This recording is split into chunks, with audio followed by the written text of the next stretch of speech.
This world building session is made possible by World of Warships. Look in the description for an awesome promo deal when you sign up.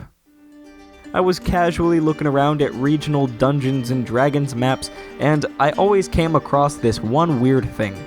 Forests are pretty much always shown as these big clumps of trees with nothing interesting about them. What?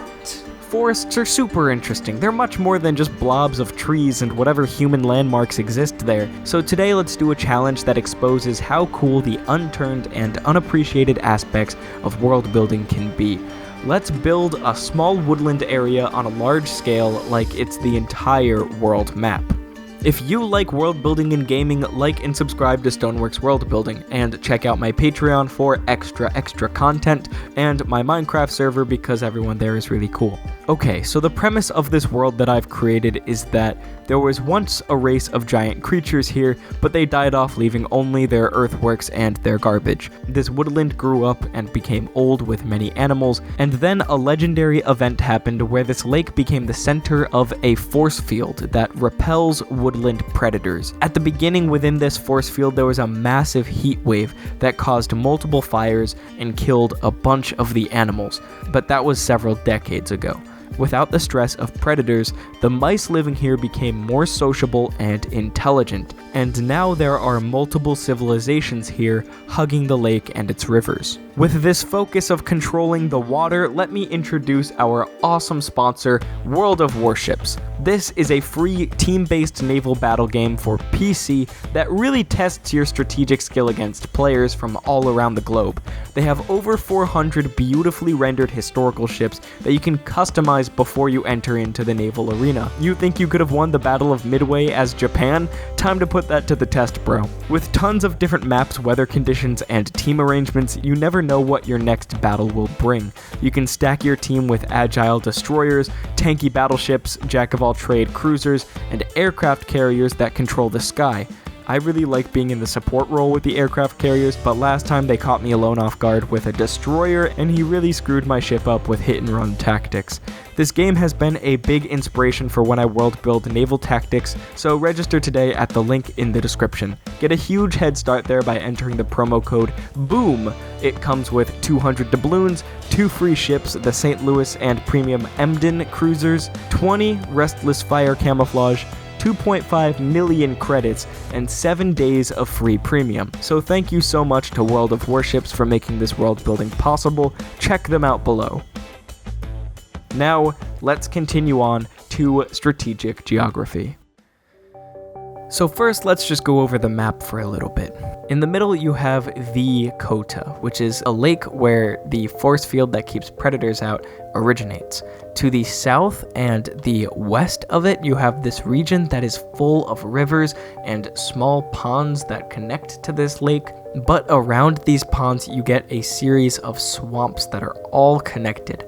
To the very south, you get the Canopy Mud Bog, which is super dark, super dense, and mysterious since no one can enter it without dealing with the natives there who are specifically adapted to living in this dark wetland. To the north of the Kota, you get 2 really big rivers, the Bamboo River, which stretches right next to the Giant's Dike right here, and you get the Nile River, which connects the Kota to the Bamboo River and continues on through this little tunnel under the dike up here to the bigger Kota. Within the land, all around, you get these different fields. They're big grassland fields that are quite dry and quite hot to be in. Pretty deserty once you're in one. All around those, you get these regular woodlands. Some of them are denser than others, especially when you get into the swamps. They become super dense. But when you go into these sandy woodlands, which is this kind of white color right here, they become a lot more open because not as many trees and plants can grow where the soil is all sandy. Now the northern section of this world map is pretty cut off from the rest of the world map through the Giant's Dike. And that's mostly because I like the idea of a big dike running across the entire place, and this place really bores me right now, so I'm just not going to give it any love. So that's a general overview of the map. Let's go over the geopolitical tensions that this setup might create. So the way this world is set up, it seems like there would already be a few prevalent tensions that would create conflict. One is this idea that the societies around the big lake, Kota, are civilization, and that everyone outside the force field that has to deal with predators are barbarians. On the inside, you have more civilized, doesn't have to worry about predators, more creating states, religions, big things, and fighting each other. On the outside, you get more quote-unquote barbarians. They have to worry about predators, they have to do a lot more fighting for their lives, and their organization is a lot more geared towards survival and hunting and gathering. Next, you have land and water, because you have these large stretches of land that people are gonna end up owning, and you have these stretches of water which can be really powerful as defenses, food sources, or trade routes. And lastly, for the land, you're going to have these open places such as these fields and these sandy woodlands versus more dense places like the thicker regular woodlands or the swamps, which are going to be super thick because they're full of underbrush and mud. It's kind of on a spectrum here, but the way this world building will go down, I think it works well. So first, because we've already talked about boats and naval things, I want to start with the trade routes. The possible trade routes that we'll have will be along the rivers and the big lakes that we have. I'm only highlighting them so you get a better idea here. Now, these river trade routes are going to be really important for shipping things in from the land that is surrounding it, whereas the big lake trade routes are going to be big in getting all these lands to access each other. Everyone on the lake can go wherever else as long as other ships aren't stopping them, but rivers you can only travel 2 ways. What the river trade ends up creating on the land are these kinds of trade watersheds, where land trade routes will form depending on where the closest water that they can trade with is, because it's going to be cheaper and faster to trade things over boat than it is by land. These river trade routes would probably lead to a bunch of little towns and cities growing up here that bring trade between the land onto the river and probably up onto the lake. What this ends up creating for each river trade route are these kinds of watersheds where anyone in a particular area will go to this one river to trade because it's convenient and close. For example, if you had some products to sell right here in the Hawkwatch Woods, which river would you go to? The River Running or the Boulder River? Well, the Boulder River looks a bit closer, so probably that one. Plus, the River Running has this larger stretch of swamp right here, and this lake might get in the way if you need to go to a particular town right here. So we could consider that as part of the Boulder River's trade watershed. These are just approximate lines. There's no way to tell what the actual trade areas would end up being, because there's many other factors involved when we get knee-deep into the real world building. Prevalence of crime, trade prices, where the water trade towns pop up, the types of people that live there, etc. So these are some approximate trade watersheds. It takes into account certain hills and valleys and everything like that, because say you are right here, would you rather go downhill onto this Iron Creek to ship your goods, or would you rather hike over this big hill and then down to the lake shore? Our land trade routes are going to be quite different. Either somebody is going to be selling their goods and it's going to do with those trade watersheds, or they could be trading them over land with people that are especially mobile. I had the idea that in this particular plateau, they came up with the idea of squirrel chariots, because squirrels often keep their tail stable while they run around. So maybe the mice in this plateau are really good about getting goods across the entire thing pretty quickly. That makes it so that trade from any surrounding places can be brought. This would also go into effect around sandy woodlands that are basically not as dense because they have sandy soil. So then what happens is all of these areas become hot spots for very mobile peoples to gain a lot from trade, but also war. We'll get into that in a minute. But I think the biggest overland trade route would have to do up here with the Liber Giant Dyke, the ancient race of giants that first inhabited this world, basically built this very linear and flat chain of hills that rise above everything else and create this bamboo river right here. Well, even though it's quite degraded and it's not totally flat now, a highly mobile population would be able to take advantage of this as a highway system and a wall. So I think there would be a massive trade route that runs along here, which could distribute goods from the Great Kota Island down to here, and maybe they could bring it southward, and it could end up even down here in the swamps of the Boulder River. Now, to connect all of these things, you have the trade routes of the Giant's Dyke, but you also have this river which runs through the Giant's Dyke. The Giants built a little tunnel for it, you know? Well, I think this tunnel is too small to ship anything adequately through there, so what ends up happening is there's probably going to be a big trade hub right here on the intersection of the water route and the land route. And really, it's the center of all of this trade. But it could even access these areas because you got land trade routes going in through here, and you got the water trade routes that are going up like that. So an important city would be had right here. So I think that's it for the trade routes. The more trade that a place has, generally the better, because nobody ever trades if it's not a win-win situation unless you're committing banditry. Now, let's talk another important part of strategic geography. Let's talk military strategy. This has to do with power projection, defense, and mobility. A good example for power projection would be this spot right here. For any of these mice states that are going to have a navy on the lake, this part is going to be the most vital in controlling the most area on this lake. That is because it is the single point which has the most access to different parts of it. This is going to have the quickest reaction time to anything that goes on in any part of the lake. Although this is a little flawed because it's not in the center, it's not necessarily a circular lake, you know what I'm saying. But this one point is going to be big for projecting power. Particularly, whoever owns this could put a total stranglehold on whoever owns this bay right here. Now, a bay of this shape is strong and weak for different reasons. It's strong because if you are dominant on the seas, all you have to do is put up a line of ships right here, and the rest of your stuff is totally protected, as long as you aren't getting invaded on all sides by the land.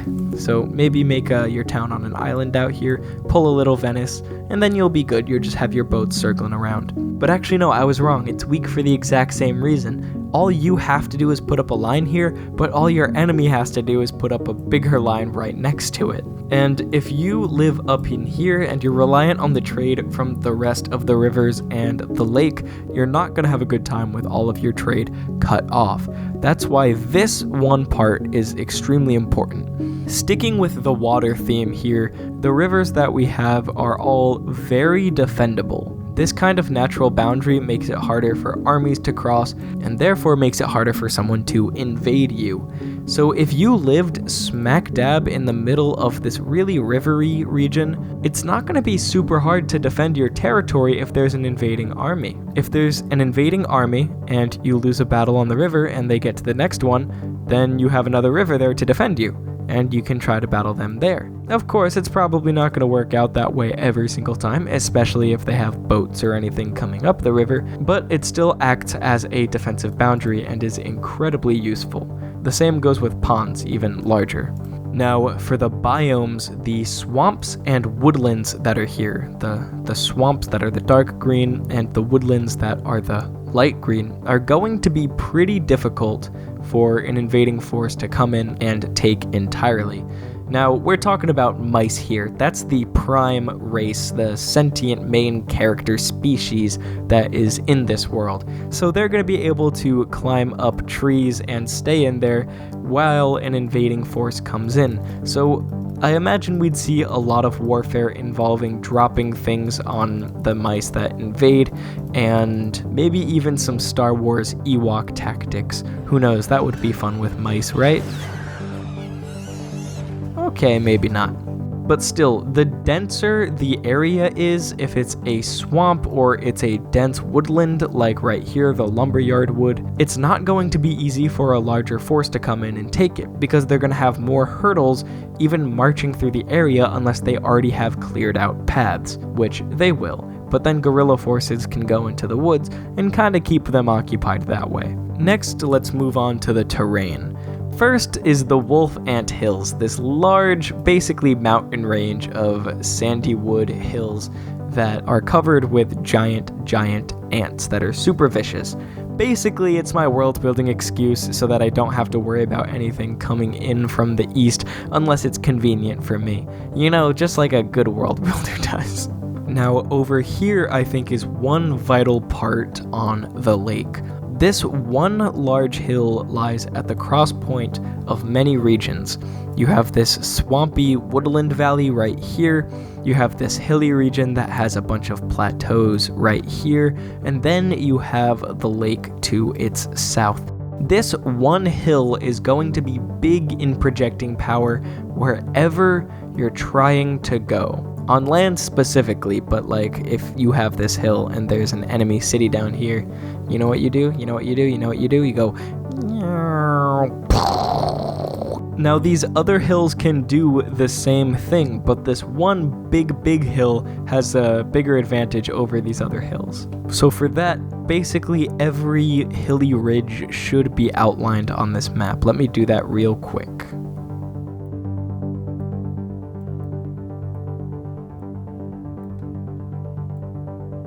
So this is an approximate map of our hilly ridges, so people on the hills or the plateaus would have a better time fighting there than the people below them. Basically, if you want to own this whole region, first try to own this area before you own this area. It's easier to charge everyone downhill than it is to charge everybody uphill. Now there are some specific interesting places that I want to talk about. Right here in the Maple Swamp you have this one hill region that has more woodlands than swamp around it. If there's swamp all around and woodlands in the middle with a hill, this would be a great place to put a fort or even your capital city, because any invading army is gonna have to go through the swamp and the rivers and yuck to get to your capital city, where you can launch counteroffensives into your homeland, the swamp. Now up here on the Gyartom Plateau, I think this one is special too, because this area is flat and has long grass on it. If you owned these middle hills here, you would be able to see out a really long way. And since this is a plateau up here, this is probably even higher than these hills down here. So maybe you could even see further down that way, Having this one area central to the plateau would make for a good military access point to control. The Liber Giant's Dyke also has this exact same thing going on, especially look at right here. If you had a kingdom that just existed over here, and there was an enemy army from this kingdom over here, if they tried to march through, you would have multiple things that bog your enemy down as you have a better position atop the ridge. An enemy army coming in would have to go over a swamp, a river, and then up this dike to then fight you. You would just be sitting there. They might even be tired by the time they get to you. You would probably kick their asses if you were on top of this giant's dike. That's why this makes a good defensive line. And lastly, if mobility becomes a big thing in the military tactics, kind of like the Mongols, then these huge empires could arise from around the fields. Say you have the squirrel charioteers and they're really good at hit and run tactics. They come up with bows, they attack people, and then they wheel away and they leave.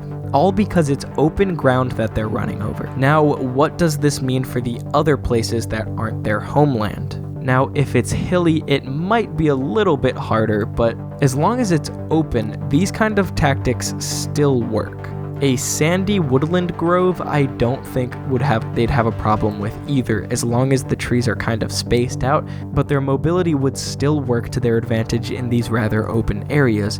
Now, when you get to a dense swamp, or a thick woodland, that's when things like chariots and really mobile tactics don't work as well, because there's more things in the way from you hitting your opponent with ranged attacks and then running around ceaselessly, because you're basically fighting in the Battle of Endor. You move too fast, you get blown up on a tree. So that's why the way this mobility works, you might have some empires forming on the most open areas as long as they can get the technology to have really mobile tactics. Who knows? I do. I'm world building it. Now let's talk about the good stuff. Food. When a mice civilization starts on this lake, I think one of the first things they'll really get into, besides their natural foraging in the woods and swamp, is fishing.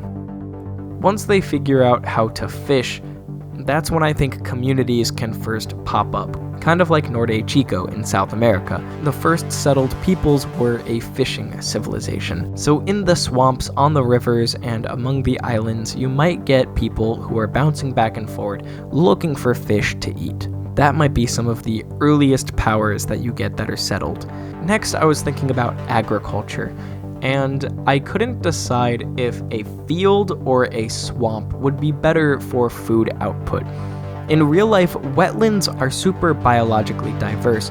However, they're very hard to grow things in because they're always flooded and muddy, and they're sometimes really dark and dense with other plants. A field is kind of the opposite. It's not diverse, it's really only going to have grass and a few trees, but it's pretty open and there's not a lot of competition. But it's also going to be pretty dry for it to be a field. So then what do we make of this?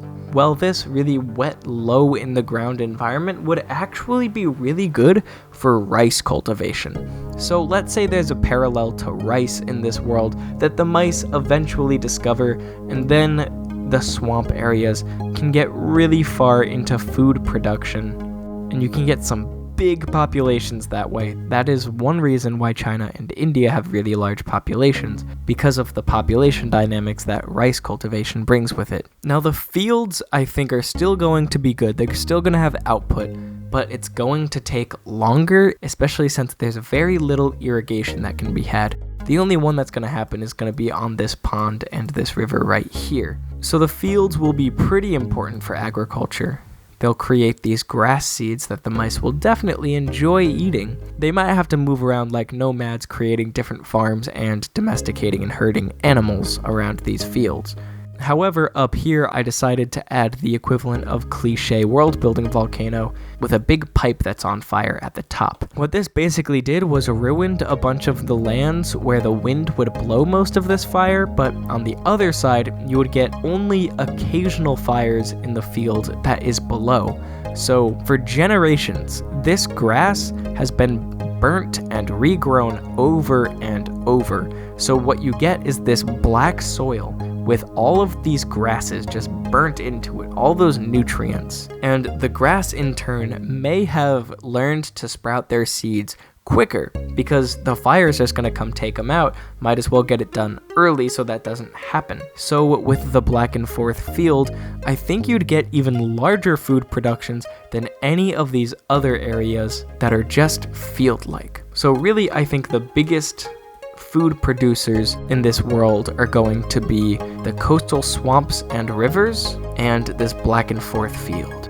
Now, woodlands and sandy woodlands are going to be kind of tough for food. Woodlands you can definitely get a lot out of. There's going to be a bunch of nuts and berries to scavenge in the woodlands, but we're talking city-sized populations for this world. So agriculture is still going to be here. It's just going to be a bit less productive than might happen in the swamps and the Black and Forth field. But the sandy woodlands and, by extension, the wolf ant hills are going to be a lot harder because they're all sandy. There will be some crops that they can come up with, but once again, they probably won't be as productive as the equivalent of rice or the Black and Forth field grass. Okay, so these are all realistic world building on a fantasy woodland world. Let me create a small timeline of what I'll call prime empires, and I'll show you what those are like and the logic that I have behind each of those. This is the political lore of 7 prominent states that existed in succession, called the Prime Empires. I'm just going to show maps of these empires with relevant cities, so listening to this while playing some World of Warships or Stoneworks Minecraft is recommended. The first real state to spring up was an alliance between 2 large towns on the Imbru River Delta. Biotra is a fishing town on one of the islands, and Gamoth is a market and ritual town that has many large gardens around it. This is just as agriculture is becoming large enough to allow for permanent settlements around it. The child of 2 aristocrats that intermarried from each town, a mouse called Island Stepper, was the first to expand the alliance's power. He built a fleet of shallow water ships, created forts in the trees, and established a law code. He battled many tribes and laid waste to the stubborn hill town of Aitanya. His daughter, Kintelmitten, expanded the conquests further south and inland and commissioned a society of holy people to memorize the old stories, her father's law code, and magics. Biotra and Gamoth got so big that the 2 cities physically merged with a high bridge of wood and bones connecting them, so the capital was now called Biotragamoth. There's a story that one night a random fisherman saw a ghost, and then the next day he caught a giant demon fish in the lake. Turns out that the force field repelled hawks and cats, but sea monsters could still get at these mice. Biotragamoth's oligarchy and temple took this as confirmation that the lake storm god, Yulid, was defeated and that the empire would take his place by conquering the entire lake. They were soon after absolutely wrecked by an unprecedented flood, so you tell me how that went. After this, hegemons from multiple towns around would establish a bunch of empires in this valley, with cities on the hillside, the river, the delta, and the swamp all competing for power and independence. As the last of these hegemons fell, the second prime empire, a more militaristic state, emerged. The Bullbriar dynasty slowly expanded their land in the Obermans Hills. They claimed all the neighboring strongholds in drawn-out wars, and eventually launched down to the river valley and its towns. Soon after, the original line in the Bullbriar dynasty kinda petered out, and a sister clan claimed leadership through a pretty vague connection to the Bullbriars. They fought a little civil war, and they came out on top. So this dynasty lasted a while, conquering the coast, but then it got corrupt and decadent, and then a third dynasty came to power. They conquered the Pubidubia inland and pushed their northern border outwards. Well, during one minor succession crisis to the third dynasty, a bunch of aristocrats and palace officials ended up jokingly swearing an oath before the gods that they'd protect a lowly bard as the next king. Well, when they mistreated the bard soon after, lightning struck the palace and almost all of them died in the fire. Not wanting to anger the gods anymore, the bard's teenage son was made king by the survivors, and thus started just a really bad time of mismanagement, puppeteering, and court intrigue. Local aristocrats became much more independent to stave off localized raids by border tribes, so when the 5th dynasty cooed the 4th out of power, the empire fractured up and the 5th dynasty became purely symbolic until it died a few decades later. The most important thing to come out of the Bullbriar Empire is the Keepers of the Trails, an almost sacred organization that is dedicated to the upkeep of roads around the woodland, as well as preserving ancient, powerful knowledge, history, magics, and how to read the old giants' language. They were based in this Jane's Grave region, kind of between the Obermans Hills and the Imbru Valley River, and many of the original members of the Keepers of the Trails were trained by the waning Society of Holy People from the old Island Stepper Empire, so they kind of consider themselves the cultural successors of the first civilized people. Their main job is worshipping the Lake Kota in elaborate rituals to maintain the anti-predator force field. In this, they started as a strictly apolitical, intellectual group, but we'll see that notion ground up into sawdust in just a few decades. The third state came about in the Four Rivers region to the southwest. With the development of rice agriculture in the warm, humid season, a large population began to grow here. However, towns would consistently fight each other over farmland and access to waterways. During the breakup of the Bullbriars, one ambitious regional warlord in the Pubi-Dubia region launched a southward military campaign to expand his border past where the Bullbriars ever went. Kind of an ego thing, kind of a popularity thing so he could gain more power. The warlord punched pretty far in with aid from allied states in the region, but a coalition most prominently led by the city Loga beat them in a decisive battle, and they killed a huge portion of the invading army by trapping them between river fleets. The coalition then annihilated some of the warlord's allied states, and eventually it consolidated as a united polity. The state became extremely centralized as the rivers were connected by canals on the interior, and a republican system for aristocrats was set up in light of how much of a joke the quote-unquote Bullbriar dynasty was. After the conquest that brought it to this monstrous shape on the map, it began to decline to infighting and corruption. There were frequent civil wars and raids on the eastern border, and the capital city would be moved around as different factions gained power.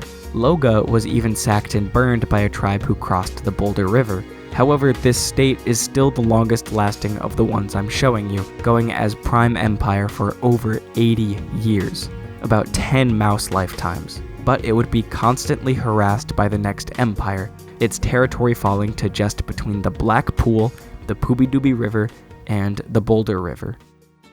Next up is geographically the largest empire of the 7 Prime. The tradition of the Keepers of the Trails had spread far and wide by this point.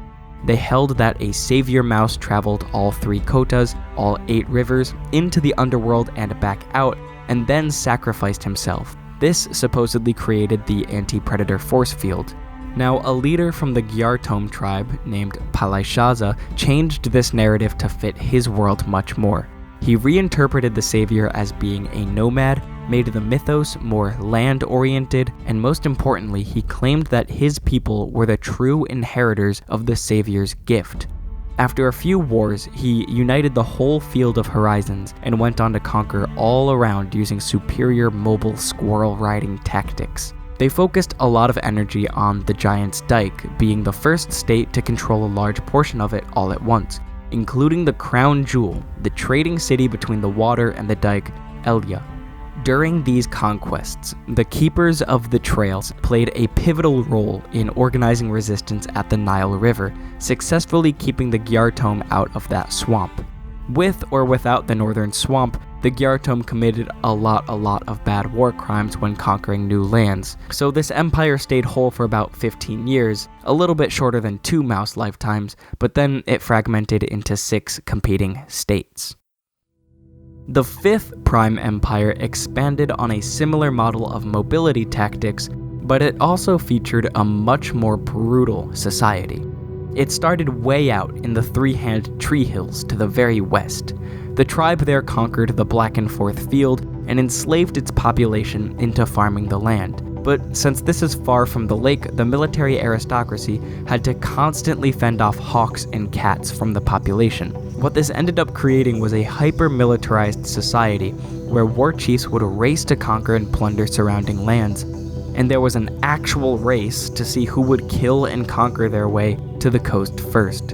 An alliance of 3 mouse chiefs was able to take a chunk of the Obermonts and waterfront territory, but as soon as this happened and they shared the glory, they started fighting. During the struggle to become sole ruler, one of the 3 allied chiefs, named Idodeb, made an agreement with the Keepers of the Trails that would bolster his legitimacy. They would come to label him as God King in exchange for protection, funding, and a private army, although it happened a bit more subtly than I just explained it. This empire existed for a good 25 years, and then it fell to food shortages, peasant uprisings, and the assassination of the 8th God King, Remy from Ratatouille. The 6th Empire started maybe 10 years after the fall of the previous one. The nation of the Bullbriars rose once again. First taking over the Obermonts Hills, the King Amthrib integrated the Keepers of the Trails as a religious rubber stamp to his policies, and he used their private army as part of a campaign on nations to his east, justified by minor religious differences.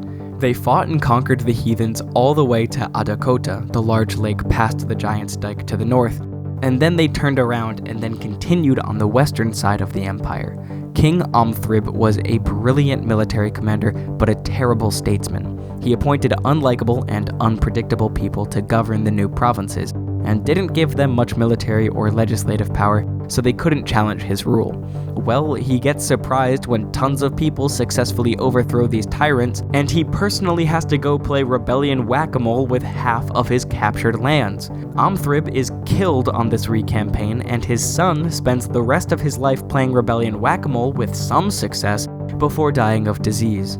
The whole thing then falls apart, and the Keepers of the Trails are now rich lords in many of the new fragmented states. Now, this last empire here is by far the least prestigious. Sucks to be mediocre, Nile River Valley. Simply, a successor state that came from Omthrib's conquests takes over most of the Nile River region, and then acquires the trade city Elia through marriage. With this new money, they're able to finance the conquest of the Obermons, but they get beat out halfway through. This empire is mostly important because near to its end, it got into a full-blown war with the Keepers of the Trails, where the Keepers' army razed many coastal cities of this empire, completing the transition from priestly guild of sacred knowledge to corrupt landed aristocracy. With the Keepers of the Trails abandoning its moral religious duties and the succession of prime empires complete, it seems that the great force field of Kota can now turn off. The story of Kota continues soon. Subscribe to Stoneworks World Building, and a big thank you to our sponsor at World of Warships. The link is in the description. Use the promo code BOOM for a bunch of awesome free stuff when you first log on. And then a quick, heartfelt, sincere thank you to all the patrons on the Patreon. Rift Ranger, the Optimus Maximus, XIV, who, by the way, I owe making you into a god in my lore world building story, so if you want that, just hit me up and I'll do that and it'll be cool. Tyler Hartley, Chance Morrison, Kenny Vetter, Sam Welch, Ben McFarlane, Fred, Joseph Varon, Travis, William Price, and Ben Snow. Y'all are all so dope, and thank you so much for helping support this channel. You're bringing this content out to the world.